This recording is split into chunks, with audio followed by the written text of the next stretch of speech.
پاکستان کے طول و عرض میں جانبین میں طرفین میں بسنے والے جملہ میرے اہلیان وطن آپ سب کو محبت کے ساتھ عارف طیبی کی جانب سے السلام علیکم ورحمۃ اللہ وبرکاتہ۔ آپ دیکھ رہے ہیں پروگرام الف سے اجالا آگاہی کا سفر، اور اس پروگرام کے اندر آپ جانتے ہیں ہم ایک موضوع کا انتخاب کرتے ہیں تاکہ ہم جان سکیں کہ قرآن کیا رہنمائی کرتا ہے، مصطفیٰ کا پاک فرمان کیا رہنمائی کرتا ہے، اور معاشرے میں ہمیں کس طرح اسلامک لاز کے ساتھ جینا ہے، اسلام کن چیزوں سے منع کرتا ہے، کن چیزوں کی اجازت ہمیں عطا کرتا ہے۔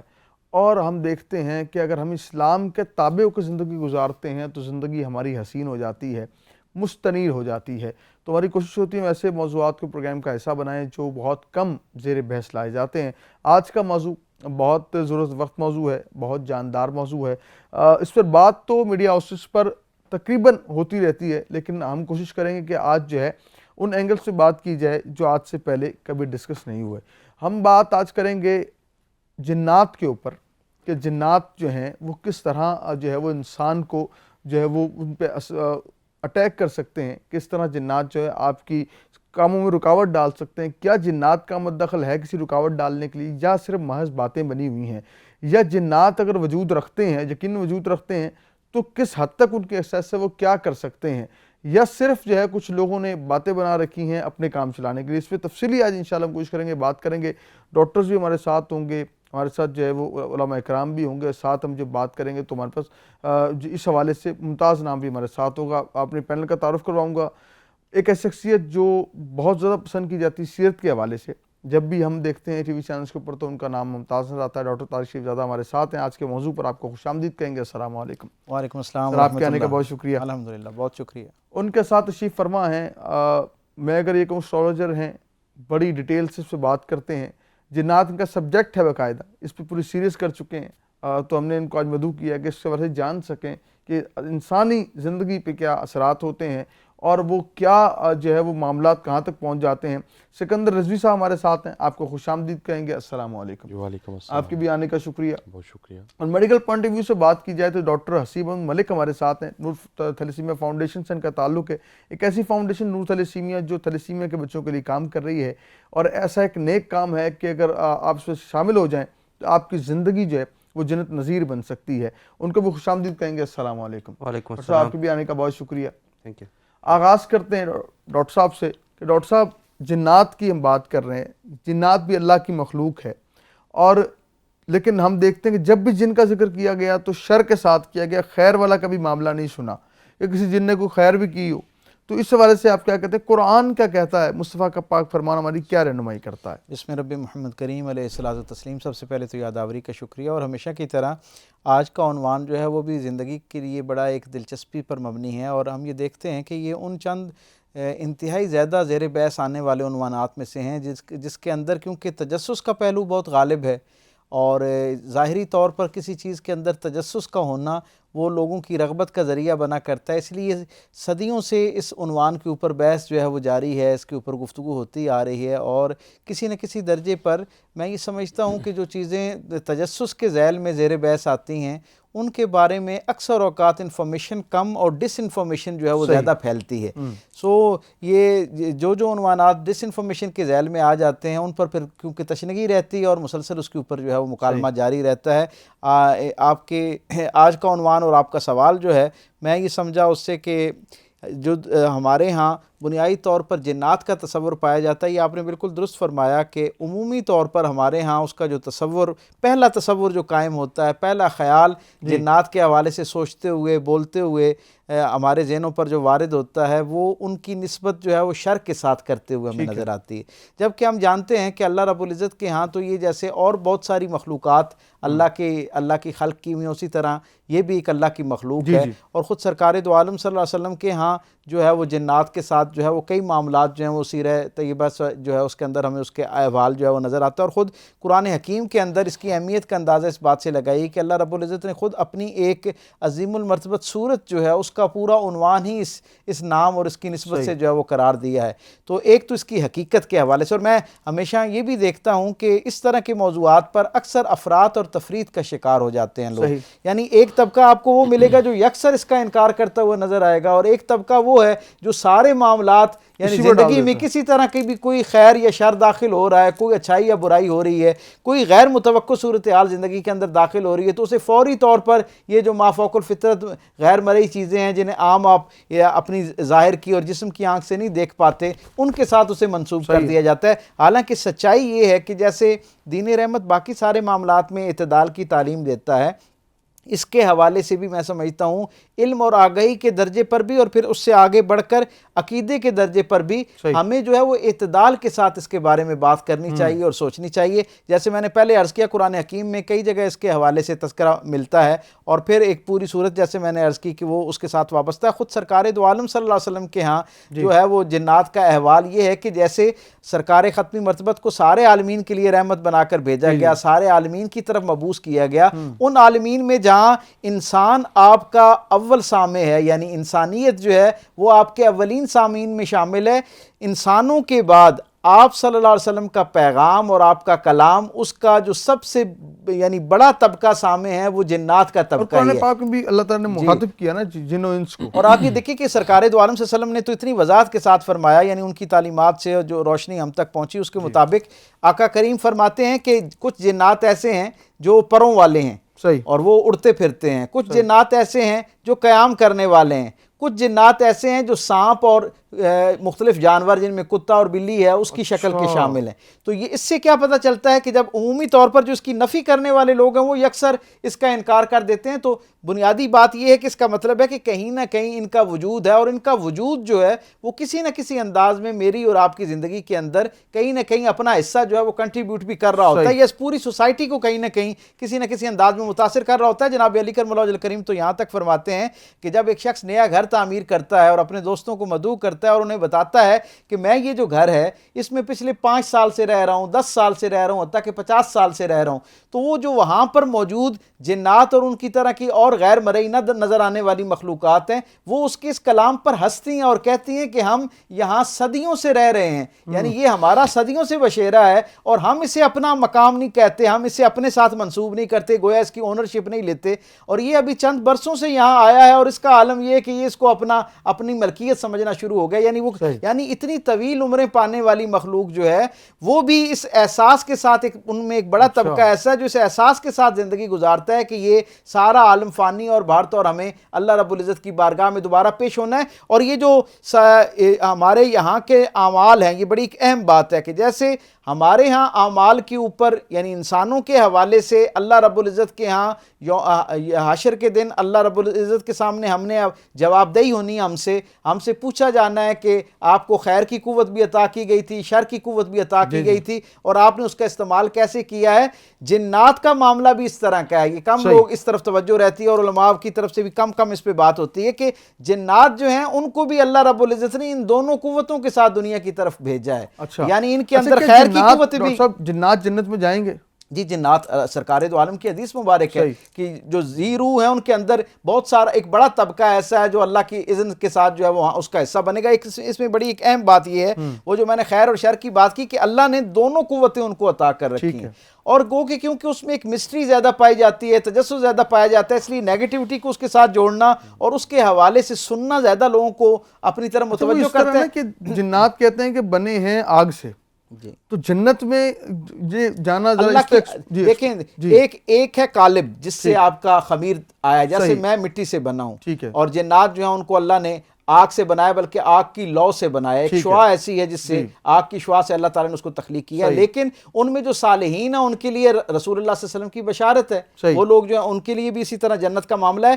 میں نے عرض کیا نا کہ جب دونوں چیزیں ان کے خمیر کے اندر داخل کر دی گئی، خیر اور شر دونوں کی قوت داخل کر دی گئی، تو اب کیا ہوتا ہے، اس کا نتیجہ یہ ہے کہ دونوں قوتوں کا، دونوں صلاحیتوں کا ہونا ان کے لیے جواب دہی کا تصور قائم کر دیتا ہے۔ اور ہم دیکھتے ہیں کہ جہاں بہت سارے نیگیٹو اور شیاطین پر کے مزاج پر مبنی جنات موجود ہیں اور انہوں نے انسانی تاریخ میں بڑا اہم کردار ادا کیا ہے، وہاں پر خیر پر مبنی بھی بہت سارے کام جو ہیں وہ جنات کے ہاتھوں سے ہوتے ہوئے نظر آتے ہیں۔ یعنی ہم ان جنات کو کیسے بھول سکتے ہیں جنہوں نے حضرت سلیمان علیہ السلام کی معیت میں، آپ کی اقتداء میں، آپ کو نبی مانتے ہوئے، آپ کے احکامات کی پیروی میں جو ہے وہ عبادت گاہیں قائم کی اور خود بیت المقدس جسے اس وقت ہم عرف عام میں بیت المقدس کہتے ہیں اس عظیم المرتبت عمارت کی تعمیر جو ہے اس کے اندر بھی باضابطہ طور پر جنات کی جو ایک جماعت ہے وہ کام آتی ہے, اپنی خدمت پیش کرتی ہے اور آخری وقت تک اس کی تکمیل میں اپنی صلاحیت اپنا آپ جو ہے وہ پیش کرتی ہے. اور پھر ہم ان جنات کو کیسے بھول سکتے ہیں جو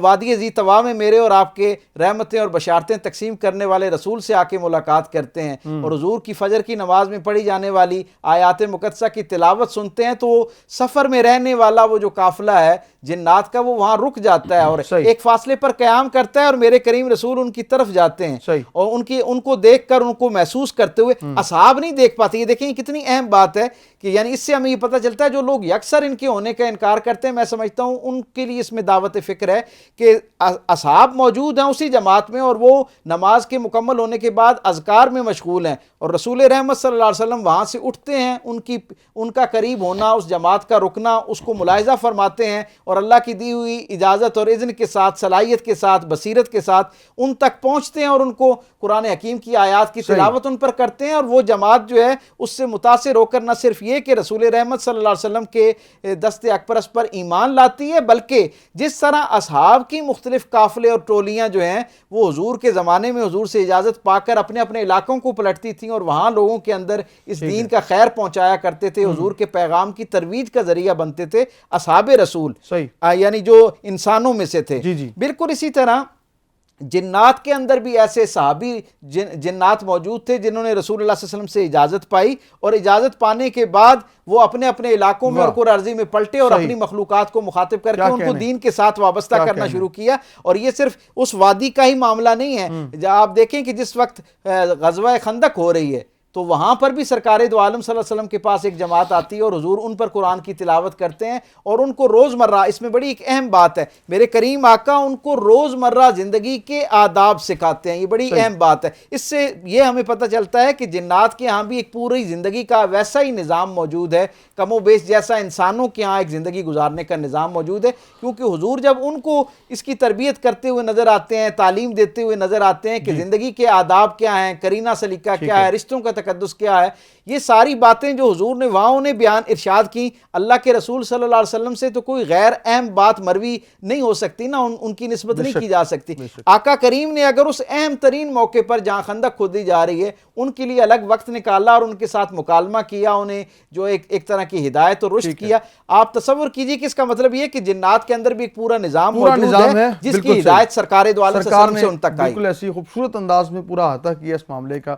سکندر بھائی آپ کی جانب آؤں گا کہ ہم نے یہ ڈاکٹر صاحب نے بات کی کہ کچھ طبقہ ایسا ہے جو اپنے ہر کام میں جنات کو انوالو کر لیتا ہے کہ جنات نے ہمارے لیے یہ کر دیا. اب وہ اتنے فارغ ہیں کہ وہ سارے فوکس کر رہے ہوتے ہیں یہ بندہ کیا کر رہا ہے کیا نہیں کر رہا ہے. یہ آخر توہم پرستی ہے, یہ آخر مائنڈ سیٹ بن گیا ہوا ہے. کیا جنات واقعی آپ کے ہر کام میں دخل اندازی کرتے ہیں؟ آخر معمہ ہے کیا کہتے ہیں اس حوالے سے؟ اعوذ باللہ من الشیطان الرجیم, بسم اللہ الرحمن الرحیم, اللہم صلی علی محمد وعلی محمد. بہت اچھا سوال طیبی بھائی آپ نے کیا ہے. سب سے پہلے میں بتانا چاہوں گا کہ جو لفظ جن ہے وہ نکلا ہے جنی سے, اس کا واحد ہے جنی. جنی کہتے ہیں, یہ نکلا ہے جنونن سے, یعنی جو گرامر جانتے ہیں, جو عربی لغت جانتے ہیں, اس کا معنی ہے پوشیدہ ہو جانا, پاگل پن, جنون, دیوانگی. سب سے پہلی بات یہ ہے کہ جیسے میرے محترم بڑے بھائی ہیں قبلہ نے جو بات فرما رہے تھے, ان کی قیاس رائیاں زیادہ ہیں, ان کو شر سے زیادہ منسوب کیا جاتا ہے. ان کی ایگزسٹنس ہے, یہ موجود ہیں. پرابلم کیا ہے کہ ہماری آنکھ کا جو کیمرہ ہے, جیسے آپ میری ریکارڈنگ کر رہے ہیں تو میں فزیکلی آپ مجھے دیکھ سکتے ہیں. جنات کی سپیڈ اتنی زیادہ ہے کہ آپ کی آنکھ کا جو کیمرہ ہے اس کی سپیڈ کو کیپچر نہیں کر سکتا, اس کی سپیڈ زیادہ ہے. اس کے بعد ان کے جو معاملات ہیں, ان کی ایگزسٹنس کا جو وجود ہے وہ اس طرح ہے کہ قبلہ بات کر رہے تھے تو میری فائلز کھل رہی تھی, چونکہ رٹایا تو ہوتا نہیں ہے. آقا کریم صلی اللہ علیہ وآلہ وسلم پر جہاں پر واجب تھا وما علینا الا البلاغ المبین, کہ میں نے تم تک تمام احکامات عملاً قولاً میں نے تم پر بجا فرما دیے, میں نے تم کو پہنچا دیے. آقا کریم صلی اللہ علیہ وآلہ وسلم کی جنات کے ساتھ خط و کتابت ہوتی تھی. صحیح. آقا کریم صلی اللہ علیہ وآلہ وسلم کا درجنوں خطوط ہے میرے پاس. الحمدللہ میں مطالعہ کرتا ہوں, میری لائبریری میں آپ تشریف لائیے گا, میں آقا کریم صلی اللہ علیہ وسلم کے وہ خطوط آپ کو دکھاؤں گا.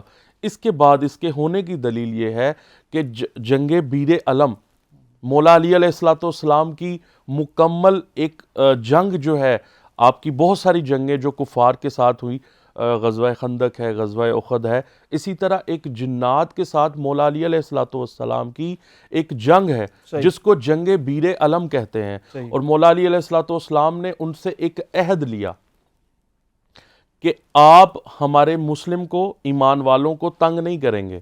اور ان کا عہد و پیمان ابھی بھی اگر کسی پر جنات آ جائیں تو آپ اگر وہ قول ان کو یاد کروا دیں تو وہ ہٹ جاتے ہیں, وہ اپنی ضد سے ہٹ جاتے ہیں. چونکہ مانا ہے جنونن سے, یہ جنون سے آتے ہیں, پوشیدگی سے آتے ہیں.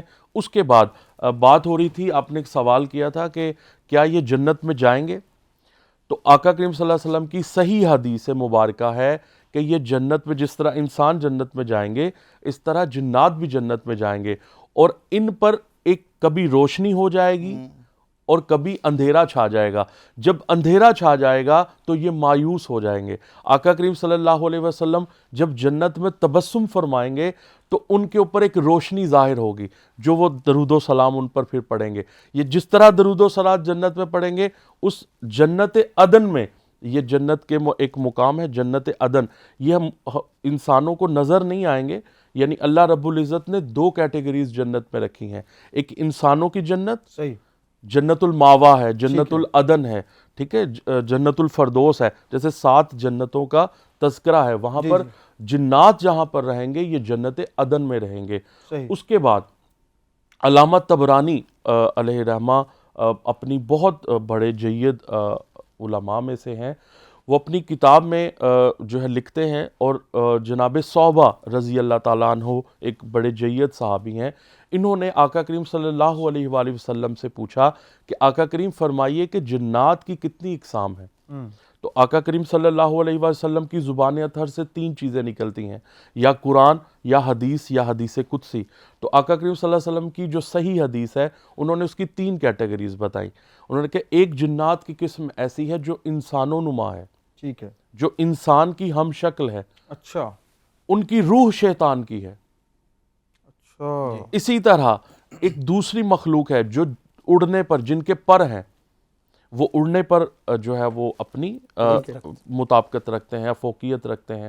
اس طرح تیسری جو مخلوق ہے وہ حشرات الارض ہے, صحیح, بچھو, سانپ, اور خاص طور پہ یہ جو کیڑے مکوڑے ہوتے ہیں. جنات ان میں سے کہاں رہتے ہیں؟ جو گھنا درخت ہوتا ہے اس کے بلوں کے اندر یہ رہتے ہیں. اچھا, کنٹینیو کریں گے بریک کے بعد, واپس آتے ہیں انشاءاللہ یہیں سے بسم اللہ. کنٹینیو کرتے ہیں. ناظرین کرام, یہ وقت ہوتا ہے ایک شارٹ بریک کا, حاضر ہوں گے شکین کے ساتھ کہ آپ کہنے چاہیں گے.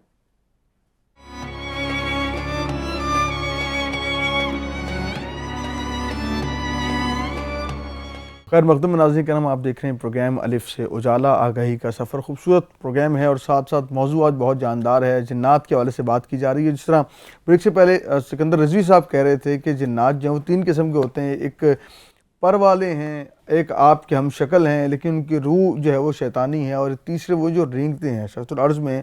تو سکندر صاحب کی طرف ہی جائیں گے, یہیں سے کنٹینیو کرتے ہیں. سکندر بھائی, جس طرح آپ نے بتایا کہ جنات جو ہیں وہ پیڑوں کے بلوں میں رہتے ہیں, شاید اس لیے کہا جاتا ہے کہ رات کے وقت جو ہے وہ گھنے جنگلوں میں اتنا یعنی کہ آنا جانا نہ لگائیں, خوشبو نہ لگائیں.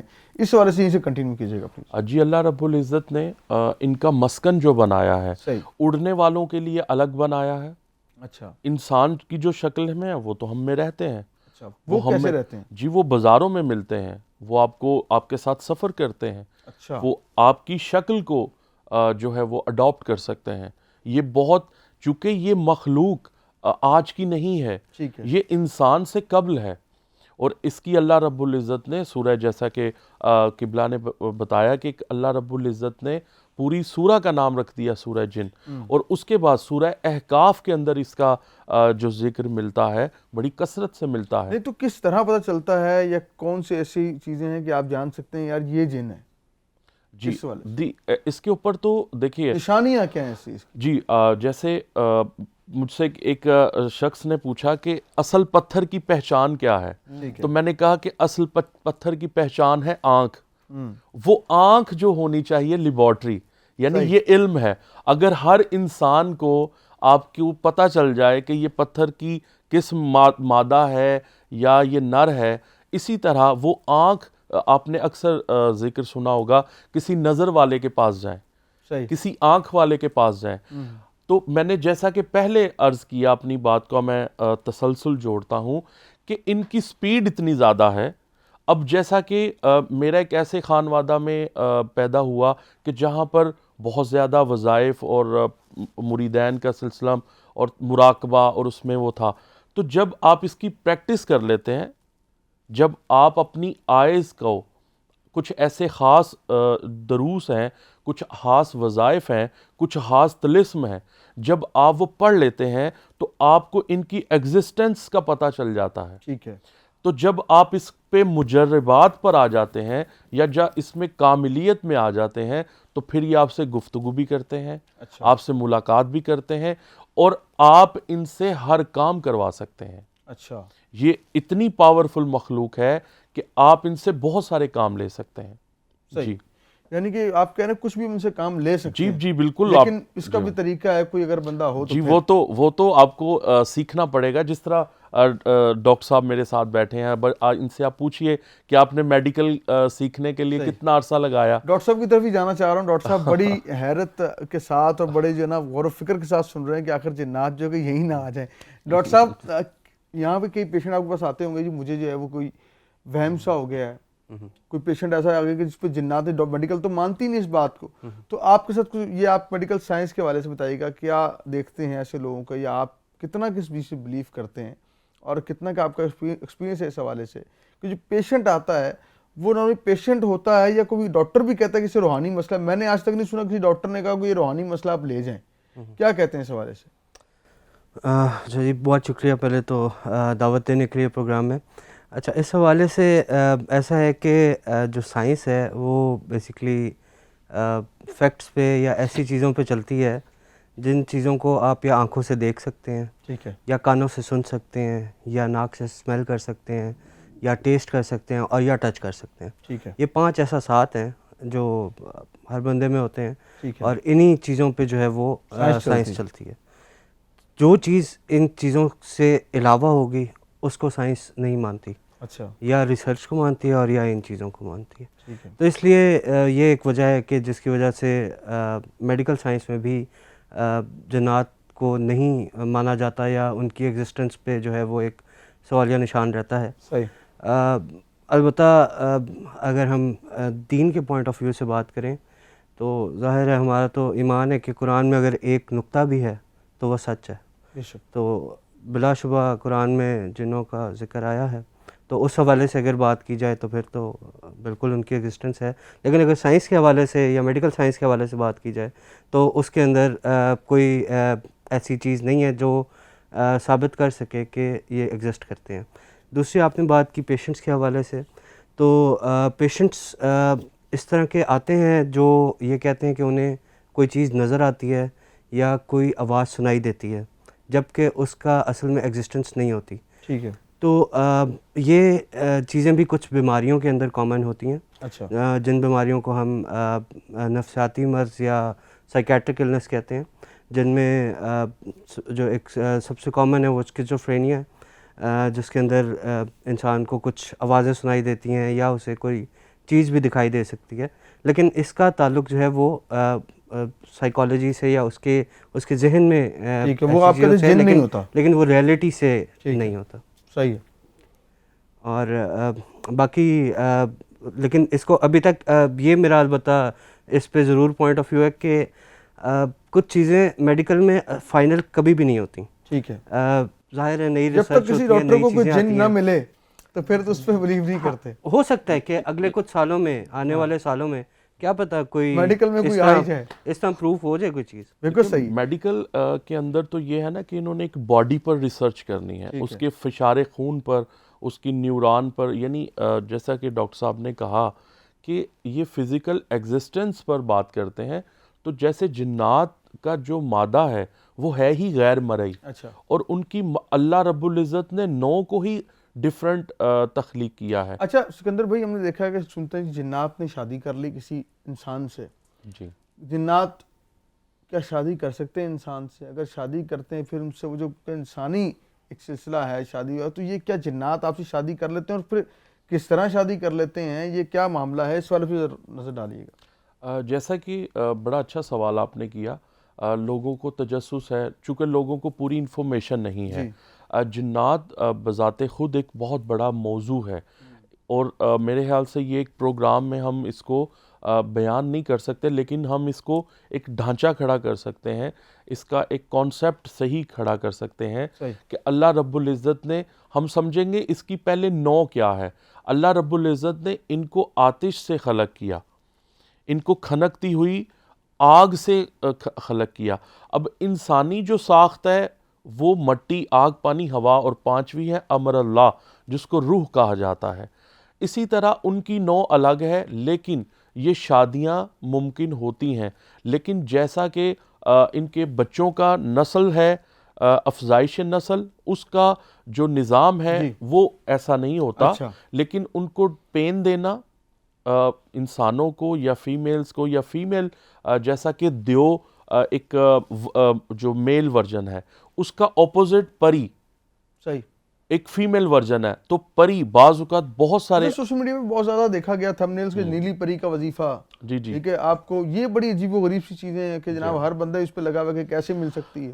جی ایسا نہیں ہوتا. وہ بعض اوقات سوشل میڈیا میں تو خیر بڑا اوٹ پٹانگ چیزیں جو ہے وہ بیان کی جاتی ہیں. حقیقت نیلی پری کی؟ جی میں نیلی پریوں کے بہت سارے رنگ ہوتے ہیں، ان کو شاید نیلی نظر آئی ہے.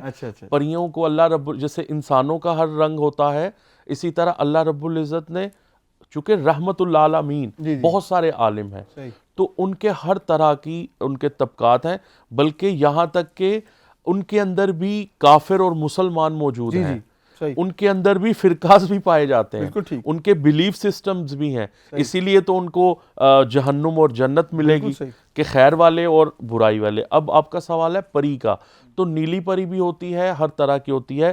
لیکن معاملہ یہ ہے کہ اس علم تک کسی کی رسائی ممکن نہیں ہے. ٹھیک ہے، بہت یہ چونکہ گہرا اور ایک تجسس رکھنے والا جو ہے وہ علم ہے. اس کے اندر ہوتا یہ ہے کہ اکثر جو عامل حضرات ہیں جو بہت اپنی کاملیت پر چلے گئے ہیں یا عبور رکھتے ہیں، تو سننے میں آیا ہے کہ کچھ عاملین حضرات نے پریوں کے ساتھ وہ شادی کر سکتے ہیں، اور وہ انسانی صورت میں اس کو رکھتے ہیں. پیر سب شادی کر سکتے ہیں؟ پیر نہیں کرتا، عامل. عامل کا مطلب ہے کاریگر. اچھا، یعنی کہ عاملین ہی شادی کر سکتے ہیں؟ جی، عاملین کا مطلب ہے جو اس علم کو. میں علامہ صاحب کی طرف جاؤں گا، بریک کے بعد واپس آ کے پوچھوں کہ عاملین ہی کر سکتے ہیں شادی اور کیسے کر سکتے ہیں، اس سے بات کرتے ہیں. لیکن یہ وقت ہوتا ہے ایک شارٹ بریک کا. حاضر ہوں گے شکین کے ساتھ کہ آپ کہیں نہیں جائیں گے.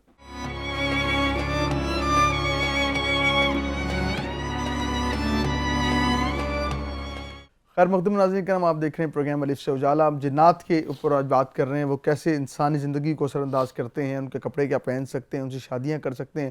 بہت سارے سوالات لوگوں کے ذہن میں ہیں، اور ہر چیز کا جنات سے منسوب کرنا بھی ٹھیک ہے کہ نہیں. کون سی چیزیں میڈیکل بیماریوں میں آتی ہیں، کون سی روحانی بیماریوں میں آتی ہیں. لیکن ہم نے کچھ لوگوں نے ذہن بنا دیا ہوا ہے کہ اسے کچھ بھی ہو تو وہ کہتے ہیں جنات نے کر دیا ہے، ان کے کھاتے میں ڈال دیتے ہیں. تو شادیوں کا ذکر ہو رہا تھا، اور یہ کہا گیا سکندر صاحب کی طرف سے کہ جو عاملین ہیں وہ شادیاں کرتے ہیں جنات سے. لیکن علامہ صاحب کیا کہتے ہیں کہ یہ شادیاں کس حد تک مؤثر رہتی ہیں؟ جی علامہ صاحب، یہ کیا آخر سکندر بھائی نے ایک نیا پنڈورا باکس کھول دیا کہ جی عاملین ہی شادی کر سکتے ہیں؟ بسم رب محمد کریم علیہ الصلوۃ والتسلیم. حقیقت میں بات یہ ہے کہ دین اسلام سے جو ہم تک روشنی پہنچتی ہے اس کے مطابق یہ تو ہمیں خبر ملتی ہے کہ جنات جو ہیں ان کے ہاں نکاح بھی پایا جاتا ہے، اور ان کے درمیان جسمانی تعلق آپس میں بھی پایا جاتا ہے، ان کی اولادیں بھی اسی کے نتیجے میں ہوتی ہیں، اور ایک گھرانے کا پورا گویا نظام ان کے ہاں اسی انداز میں یا اس سے ملتا جلتا کم و بیش پایا جاتا ہے جو عام ظاہر کی دنیا میں انسانوں کے ہاں جو رائج ہے. کسی نہ کسی درجے پہ اسی طرح کا صورتحال ان کے ہاں لڑائیاں بھی ہوتی ہیں، ان کے ہاں ناراضگیاں بھی ہوتی ہیں، اور جنگیں بھی ہوتی ہیں. سارے معاملات ان کے ہاں بھی اسی طرح ہوتے ہیں. لیکن دین اسلام نے ہمیں یہ بتا رکھا ہے کہ نکاح کی جو بنیادی تقاضے ہیں ان میں سے نکاح کا مطلب یعنی میں اسے ذرا اور سمپلیفائی کر دوں کہ ایک مرد اور ایک عورت کا جنسی رغبت میں ایک دوسرے کا قرب اختیار کرنا، صحیح، اس کے جو آداب اور تقاضے قرینے سلیقے دین رحمت سے ہم تک پہنچے ہیں، ان میں پہلا تقاضا جو ہے وہ دونوں کا ہم جنس ہونا ہے، یعنی دونوں کا انسان اچھا، ہونا ہے۔ یعنی پھر آپ دوسرا- کہتے ہیں- جی اچھا، میں کیونکہ اب علمی بات ہے تو اس کو ہم دین کے علم کی روشنی میں ٹھیک جو ہے ہے، اس کا ٹھیک۔ تجزیہ کریں گے، ہم تک خبر کیا پہنچتی ہے، معاشرے میں کیا رائج ہے، یہ ساری باتیں ایک طرف۔ اب ہے۔ کیونکہ بات دین کی ہو رہی ہے تو اس لیے براہ راست ہم جو دین سے ہم تک پہنچی ہے وہ بات سامعین اور ناظرین کے سامنے رکھتے ہیں کہ پہلا تقاضا دونوں کا ہم جنس ہونا، یعنی ٹھیک ہے۔ دونوں کا انسان ہونا پہلا تقاضا ہے، پھر دونوں کا مسلمان ہونا، اور پھر جو آگے باقی ہے۔ تقاضے ہیں کہ خاتون جو ہے وہ کسی اور کے نکاح میں نہ ہو، آپس میں محرم رشتہ نہ ہو، دونوں کے درمیان کو حرمت دائمی نہ ہو، کوئی ایسا رشتہ نہ ہو جو مستقل حرمت کا بالکل باعث ٹھیک۔ ہو، اور خیر یہ جو باقی کے تقاضے ہیں یہ سارے بعد کے تقاضے ہیں۔ ٹھیک ہے، پہلا تقاضا یہ کہ ہم جنس ہوں۔ اس کا مطلب کیا ہے؟ یہ دنیا بھر کے اندر ہم جنس پرستی کے خلاف ہم اتنا اہتمام سے بات کرتے ہیں، اور دنیا کے سارے باشعور اور متوازن فکر رکھنے والے لوگ جو ہیں، جب اس معتدل فکر رکھنے والے لوگ جب اس کی مخالفت کرتے ہیں تو اس کا سبب یہی ہے کہ اللہ رب العزت کا یہ جو خوبصورت نظام ہے، اس میں راحت کی حصول کا ذریعہ جو ہے وہ آپ کا جو اپوزٹ جینڈر ہے اس کے ساتھ ہی قائم کر رکھا گیا، اور ٹھیک ان ہے۔ دونوں کا انسان ہونا ضروری ہے۔ اس لیے شرعی اعتبار سے تو اس طرح کا معاملہ نہیں ہے، لیکن ہمارے ہاں بہت سارے لوگ، میں رضوی صاحب کی اجازت سے یہ بات سامعین تک پہنچانا چاہوں گا کہ بہت سارے لوگ اپنی کرامت اور اپنا روب اور اپنا اس شعبے میں مہارت ظاہر کرنے کے لیے اور ثابت کرنے کے لیے بھی یہ ایک تاثر قائم کر لیتے ہیں، اور میں بہت دفعہ یہ جب مجھ تک یہ خبر پہنچتی ہے تو میں یہ کہا کرتا ہوں کہ اس بات کو یقین کرنے سے پہلے یہ جو کلیم کرنے والا آدمی ہے، ایک تو اس کا درجہ علمی تصور کریں، اس کا روحانی درجہ کیا ہے، روحانی علم کے حوالے سے اس کا کیا مقام اور منصب ہے۔ جیسے شاہ صاحب نے کہا نا، یہ بڑی سچی بات ہے کہ ایک آدمی جب تک اس خاص درجے کی علمی صلاحیت نہیں رکھتا، روحانی صلاحیت نہیں رکھتا، وہ ایک پوری خالصتاً روحانی دنیا کے ساتھ کیسے جڑ سکتا ہے؟ جناب علی کرم اللہ وجہ الکریم سے حضرت حسن بصری نے جب تربیت اکتساب فیض کیا نا، تو آپ نے فرمایا کہ اللہ اور بندے کے درمیان، ویسے تو اللہ ہر وقت شہرک کے قریب ہے، لیکن آپ نے فرمایا کہ شہرک سے قلب تک آنے میں اللہ رب العزت اور بندے کے درمیان 7 بڑے مقامات ہیں جو کثیف ہیں، اور آپ نے فرمایا کہ ان میں سے ایک پہلا درجہ یہ ہے کہ جب وہ ہٹتا ہے، وہ کثافت ختم ہوتی ہے تو بندہ ماضی میں دیکھنا شروع کر دیتا ہے۔ کہا پھر اگلا درجہ جب ختم ہوتا ہے تو مستقبل میں دیکھنا شروع کر دیتا ہے، اور پھر تیسرے درجے میں آپ نے یہ بات کی، ویسے تو 7 ہیں، میں بات کو مختصر کرتے ہوئے بتا رہا ہوں۔ تیسرا درجہ کمال یہ ہے کہ جب اس پہ پہنچتا ہے تو پھر اللہ اس کے اوپر کیا کھولنا شروع کر دیتا ہے، یہ جو اس کی نہ نظر آنے والی ظاہر کی آنکھ سے نہ سے دور رہنے والی جو مخلوقات ہیں ان تک اس کی رسائی ہو جاتی ہے۔ اور جیسے شاہ صاحب نے کہا، پھر ایک مقام ایسا آتا ہے کہ وہ ان کے ساتھ جیسے روزمرہ عام انسان آپس میں مکالمہ کرتے ہیں، بات چیت کرتے ہیں، اسی طرح ان کا آپس میں تعلق ہونا قائم ہونا شروع ہو جاتا ہے۔ جو آپ نے پہلے بات جس کی سوال کے آغاز میں جو آپ نے بات کہی، انسان کی زندگی کے اندر جتنے مسائل پیدا ہوتے ہیں، جو تکلیف انسان کے جسم پر، اس کی زندگی میں، اس کے ظاہر پر وارد ہوتی ہے، وہ بنیادی طور پر اس کے 3 درجے کے دائرے ہیں، جن میں سے کسی ایک دائرے پر وہ تکلیف وارد ہوتی ہے۔ ایک دائرہ ہے جسم کا دائرہ، جس کے اندر تکلیف پیدا ہوتی ہے اور بندے کو محسوس ہونا شروع ہوتی ہے، جسے ہم فزیکل ڈس آرڈر کہہ سکتے ہیں، جسے عرف عام میں ہم بیماری تصور کرتے ہیں، جس کی طرف ڈاکٹر صاحب نے اشارہ کیا۔ جس تک پہنچنے کی جو بیسک میڈیمز اینڈ ٹول ہیں وہ کون سے ہیں؟ وہ 5 بنیادی حسیات پر، جسے حواس خمسہ ہم کہتے ہیں، اس کی بنیاد پہ یا ان کی مدد سے ہم جس کے لیے کوئی تدارک ڈھونڈتے ہیں، علاج ڈھونڈتے ہیں، اس کا حل ڈھونڈتے ہیں۔ دوسرا درجہ جو ہے وہ نفسیات کا درجہ ہے، جو نفسیات کے درجے میں انسانوں کی زندگی کے اندر مسائل پیدا ہوتے ہیں، جنہیں ہم سائیکولوجیکل ڈس آرڈرز کہہ سکتے ہیں، وہ ہیں۔ اور تیسرا ایک بڑا نفیس اور لطیف درجہ ہے، وہ دائرہ ہے اسپرچول ڈس آرڈر کا، جو آپ کی ایک اسپرچول الائنمنٹ ہے، جب وہ ڈسٹرب ہونا شروع ہوتی ہے، وہ ڈسٹرب ہونے کا مطلب لازمی نہیں کہ خراب بھی ہو، یعنی جب اس میں کوئی نئی چیز داخل ہوتی ہے، وارد ہوتی ہے، یا اس دائرے کے اندر سے جو ہے اس کا اخراج ہوتا ہے، تو آپ کے اندر جیسے جسم کی بیماریوں کی اثرات آپ پر مرتب ہونا شروع ہوتے ہیں، نفسیاتی مسائل جب آپ اس کا شکار ہوتے ہیں اور اس کی کچھ علامات پیدا ہوتی ہیں، بالکل اسی طرح روحانی عارضے جب انسانوں کو انسانی زندگی کا حصہ بنتے ہیں، روحانی عارضوں سے بھی ایک درجہ آگے، اگر میں یہ کہوں تو شاید زیادہ مؤثر لفظ ہوگا کہ روحانی تبدیلیاں جب انسان کے اندر آنا شروع ہوتی ہیں، اس کی بھی کچھ علامات انسان پر ظاہر ہونا شروع ہو جاتی ہیں۔ اکثر اوقات لا علمی کی وجہ سے کیا ہوتا ہے کہ ہم جو روحانی مسائل ہوتے ہیں انہیں نفسیاتی نفسیاتی سمجھنا شروع کر دیتے ہیں, صحیح. نفسیاتی کو جسمانی سمجھنا شروع صحیح. کر دیتے ہیں, اور بعض دفعہ جسمانی کو روحانی سمجھنا شروع کر دیتے ہیں. اور ہمارے یہاں ایک عجیب سا مہمہ ہے کہ جو چیز نہ سمجھ آ رہی ہو اس کو فوری طور پر جنات پہلا ہی جو ہے اس کو جنات کے سپرد کر دیتے ہیں کہ انہوں نے اس کو ٹھیک کرنا ہے. تو اس میں بھی ایک عدل اور اعتدال قائم رکھنا چاہیے. جو چیز جس شعبہ علم سے وابستہ ہے اسے اس کے ذیل میں لینا چاہیے. بالکل ٹھیک ہے, خوبصورت بات کی سکندر بھائی. اس طرح بات کر رہے ہیں, قبلہ نے بات کی کہ یہ لوگ جو ہیں کہ شادی ہو نہیں سکتی, جنات سے شادی نہیں ہو سکتی شرعی طور پر. علامہ صاحب نے سوال نہیں, شادی جائز نہیں ہو سکتی. اس کے جائز یا ناجائز ہونے کی بات کی ہوئی تو پھر وہ شادی نہیں ہوئی. ایک چیز جائز ہی نہیں ہے, اگر وہ شادی نہیں ہوئی پھر کچھ اور ہوا, اس پہ کیا کہتے ہیں؟ میں آپ کی اجازت سے اس دو ہستیوں کا آپس میں جنسی تعلق قائم کر لینا, ٹھیک ہے, وہ ہونا یا نہ ہونا یہ ایک الگ بحث ہے, اور یہ جائز ہونا یا نہ ہونا یہ ایک الگ بحث ہے. اور ساتھ ایک اور چیز ایڈ آن کر دیتا ہوں کہ ہم نے بہت ساری چیزیں سنی کہ فلاں پہ جن عاشق ہو گیا, اور اس کے ساتھ باقی معاملات بھی چیزیں ہیں. تو یہ ریئلٹی کہاں تک سچ ہے؟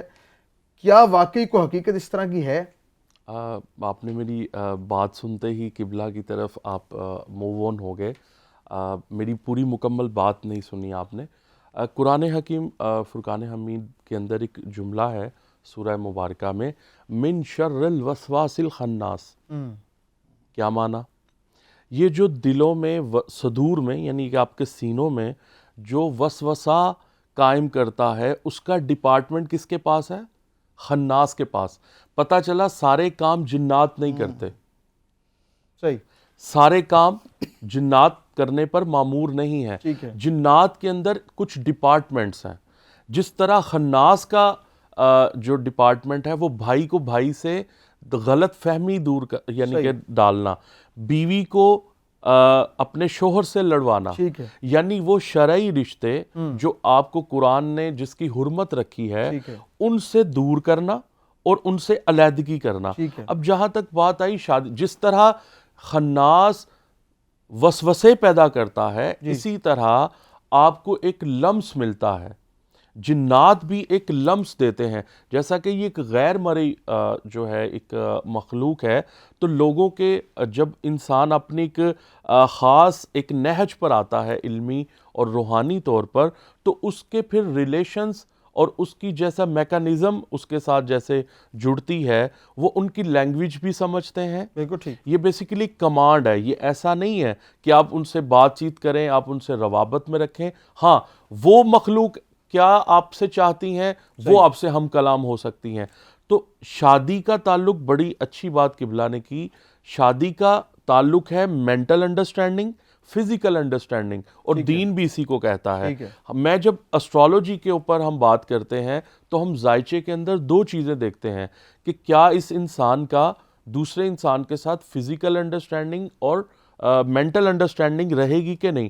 تو یہ جو غیر مرئی قوتیں ہوتی ہیں ان کے ساتھ نکاح بیسیکلی کہا جاتا ہے قبول و ایجاب کو. ٹھیک ہے. تو آپ کا جس کے ساتھ بھی نکاح کا مطلب ہم چونکہ ہمارا سمجھنا اور ہونے میں کچھ ڈفرنس ہوتا ہے, تو قبول و ایجاب کو بھی نکاح کہا جاتا ہے کہ آپ کے ساتھ ایک کچھ ایسی طاقتوں کا جڑ جانا جو آپ کے کچھ کام آتی ہیں. جیسے موکل ہیں وہ آپ کے دنیاوی کاموں کے اندر مدد دیتے ہیں. اگر آپ کی رسائی جنات تک ہے تو اس کے اندر فیمیل ورژن آ گیا ہے یا میل ورژن آ گیا ہے, تو ان کے کچھ قبول و ایجاب ہو جاتے ہیں. ایسا نہیں ہے کہ وہ جو ہے وہ ایک اپنی نسل پیدا کرتے ہیں. کیا نشانیاں ہیں, کسی میں کچھ جنات ہیں یا کون سے نشانی ایسی جب آپ کہیں گزرے ہیں آپ کو اندازہ ہو گیا کہ یار یہاں سے گزرے کوئی نہ کوئی معاملہ ایسا ہے, یا کن لوگوں پہ جنات آ جاتے ہیں تو آپ کہہ سکتے ہیں یار اس پہ جنات ہیں, واقعی یہ کوئی روحانی مسئلہ ہے؟ کوئی انڈیکیشنز کو میرے دیکھنے والوں کو بتا دیں تاکہ ان کی رہنمائی ہو سکے. جی بہت سارے طیبی بھائی جو ہے وہ اس کے سمٹمز ہیں.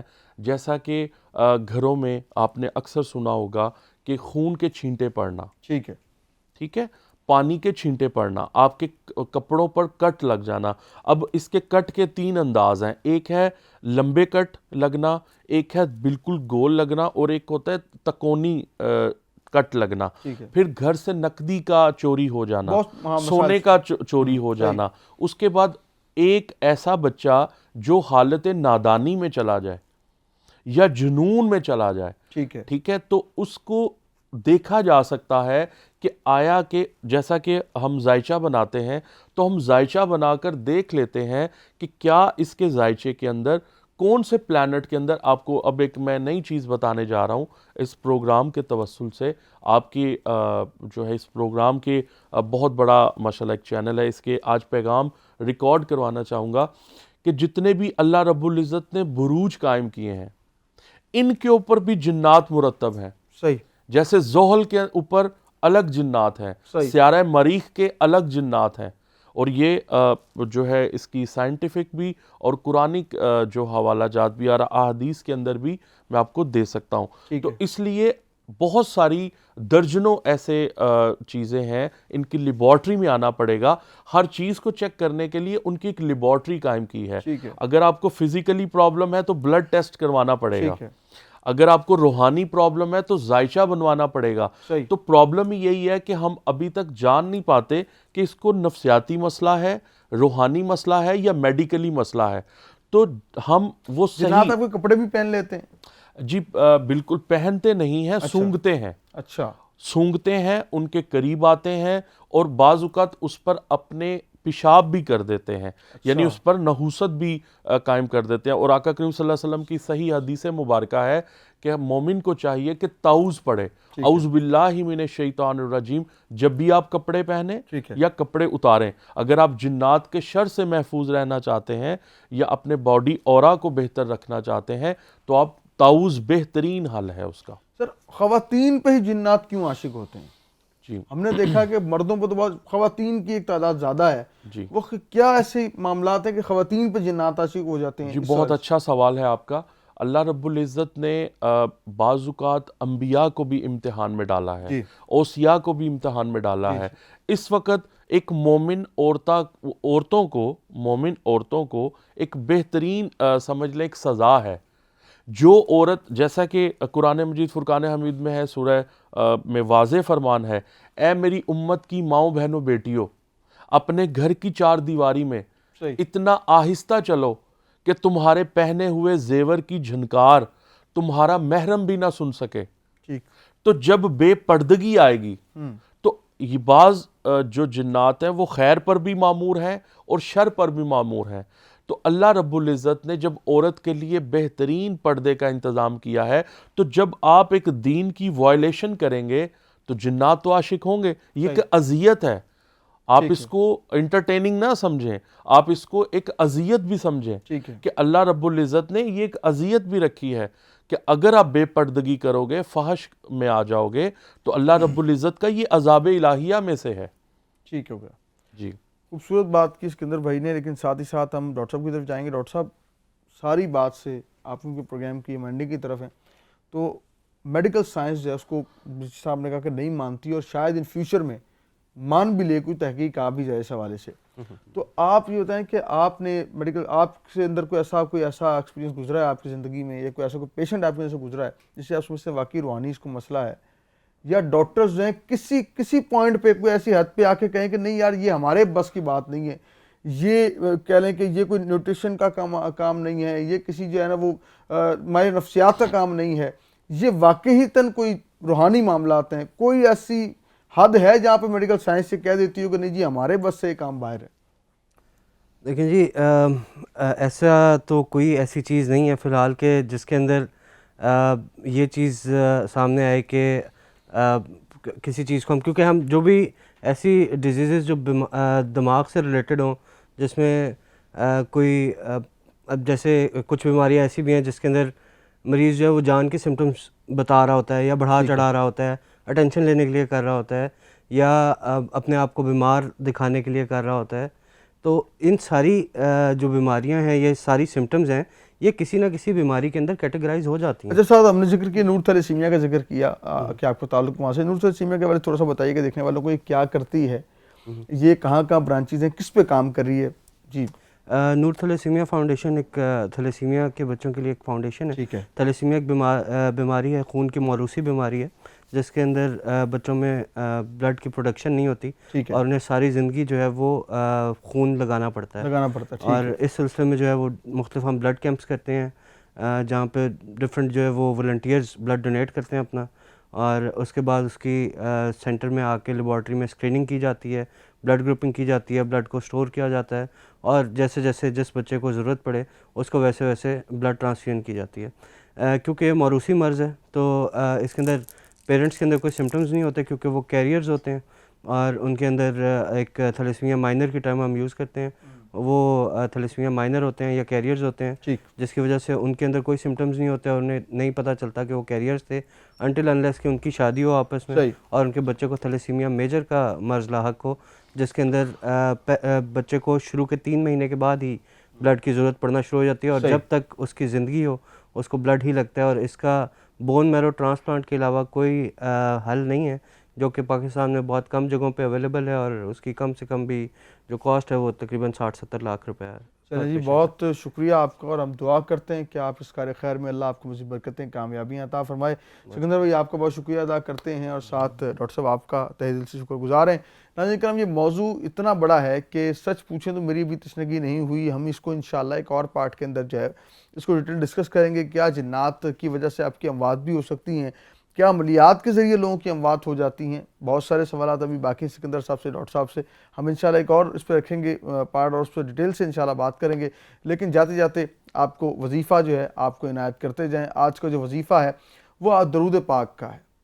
درود پاک اسم اعظم ہے، اور آپ درود پاک پڑھتے ہیں، محمد و آل محمد کی جو محبت ہے نا، جس دل میں آ جاتی ہے وہ دل منور ہو جاتا ہے۔ اور جب آپ درود پڑھنا شروع کرتے ہیں آپ کے معاملے سیدھے ہونا شروع ہو جاتے ہیں۔ درود کی کثرت درود ہے وہ 313 بار اگر آپ پڑھیں تو کثرت میں شمار ہوتا ہے۔ تو آپ درود پاک کی کثرت کیجئے۔ درود کوئی بھی پڑھ سکتے ہیں۔ آج جو درود ہم بتانے جا رہے ہیں وظیفے کے طور پہ، صلی اللہ علیہ حبیبہ محمد و آلہ وسلم، درود خضری ہے یہ، اور اس کے بارے میں یہ کہا جاتا ہے کہ اس کے پڑھنے والے کو حضور کی زیارت نصیب ہوتی ہے، اور اس کے پڑھنے سے رزق میں برکتیں بھی عطا ہوتی ہیں، اور آپ کی عمر میں برکتیں عطا ہوتی ہیں، آپ کے معاملات آسانی کی طرف جاتے ہیں۔ درود کو اپنے وظیفے میں شامل رکھیے، اور جب آپ کا کنیکشن جو ہے مکین گنبد خضرا سے جڑ جائے گا، پھر آپ کو دنیا کی مشکلات جو ہیں وہ آپ کے لیے آسان کر دی جائیں گی۔ انشاءاللہ آپ سے ملاقات ہوگی اگلے پروگرام میں۔ اس وقت تک اجازت دیجیے گا۔ اللہ نگہبان، یار زندہ، صحبت باقی۔